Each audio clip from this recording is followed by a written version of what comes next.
Bonsoir, j'espère que vous portez bien, peu importe la partie du monde dans laquelle vous me regardez et vous le savez tous. Cette période, c'est celle de la Coupe du Monde de club et aujourd'hui, c'était l'entrée en liste de Chelsea. Chelsea de Cole Palmer affrontait la modeste équipe de MLS de Los Angeles Football Club. Autant dire que la logique a été respectée. Chelsea n'a pas forcé son talent. Chelsea n'a pas mis une grande intensité de jeu, mais cela est sûrement dû au niveau de l'adversaire en face. Chelsea n'a pas forcé son talent. Chelsea a simplement répété ses gammes. Chelsea a simplement répété ses bases et elle a piqué quand il fallait piquer. 2-0. Un but de Neto qui part sur une passe en profondeur. Il élimine le défenseur qui se jette comme un sac de patates et il croise parfaitement, il prend à contre-pied Hugo Lloris. Et après, on a l'entrée en deuxième mi-temps de Enzo Fernandez et de Lap qui déborde sur le côté, petit ballon piqué, récupération ou amorti de Enzo Fernandez qui marque. Et vous voyez même la façon de célébrer d'Enzo Fernandez, personne ne le suit. On comprend tous que bon, c'est un match un peu de gala, c'est un match qu'on sait qu'on peut jouer ce match-là 20 fois. Chelsea gagne ce match-là 20 fois parce qu'en face, il n'y avait rien, les gars. Il n'y avait rien. Los Angeles FC ou Los Angeles Football Club n'a pas inquiété Chelsea. Sanchez a passé une soirée tranquille. La défense de Chelsea relancée tranquillement. Le milieu de terrain, Caicedo, a fait ce qu'il voulait. Cucurella était aussi un attaquant supplémentaire parce que dans le dos, il n'y avait rien.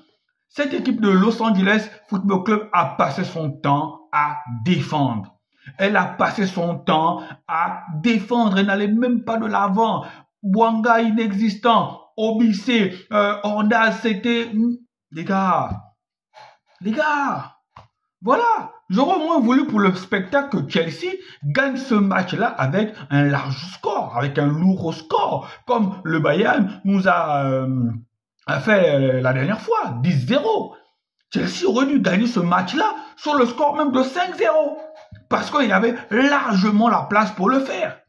C'était une équipe en carton dans les buts, plutôt en face. La seule satisfaction pour moi, c'est Hugo Lloris. Hugo Lloris montre que à son âge, 37 ans ou 38 ans, je ne sais pas, il est encore bon. Mais pas suffisamment pour revenir en équipe de France, on ne va pas pousser. Mais il est encore bon, il est encore performant. Mais à part Lloris, c'est le vide abyssal, les gars. C'est le vide abyssal. Tu comprends tout de suite que l'Europe, c'est le meilleur endroit où il faut être si tu veux développer ton football. L'Europe, c'est le continent phare, moteur en matière de football. En matière de football de club encore, je veux dire. Parce que si on prend la Coupe du Monde, la vraie, c'est encore le Brésil qui tient la corde. Et même là, le Brésil tient la corde avec juste une Coupe du Monde d'avance. Et encore, ils ne sont pas loin de se faire rattraper, les gars. Parce que ça fait un moment que le Brésil ne gagne plus de Coupe du Monde. Donc, l'Europe, c'est the place to be pour le football. Quand tu es un joueur de football, tu commences à jouer dans ton continent, tu commences à jouer en Afrique, tu commences à jouer en Amérique du Nord, du Sud, en Asie. Ton rêve, c'est quoi? Ton rêve, c'est de terminer en Europe. Ton rêve, c'est de terminer en Europe dans les plus grands clubs ou au moins dans des clubs européens, les amis. Et dans cette Coupe du Monde-là, on le verra, les gars. Est-ce qu'il y aura une surprise? Est-ce qu'une équipe d'Afrique, est-ce qu'une équipe d'Asie, est-ce que déjà une équipe d'MLS s'est retrouvée en quart de finale? Je ne pense pas. Je ne le crois même pas. Mais est-ce que on n'aura pas peut-être simplement que des équipes européennes en quart de finale ou en huitième de finale? C'est vrai que ça va être bon pour le spectacle parce que ça va élever le niveau de jeu. Mais sincèrement, c'est pas une réussite, les gars. C'est pas une réussite. La logique est toujours respectée à chaque fois. Les équipes faibles ou les équipes de seconde zone ne perturbent même pas les équipes européennes. Ça vient, ça joue tranquille, ça passe. Bonne soirée, écœuré, sincèrement écœuré. Ce match-là, je me le suis tapé, sincèrement, j'ai pas eu de rien. Voilà. Chelsea faisait tourner tranquillement, répéter ses gammes, répéter ses phases de jeu. En deuxième mi-temps, ça a remplacé, ça a fait...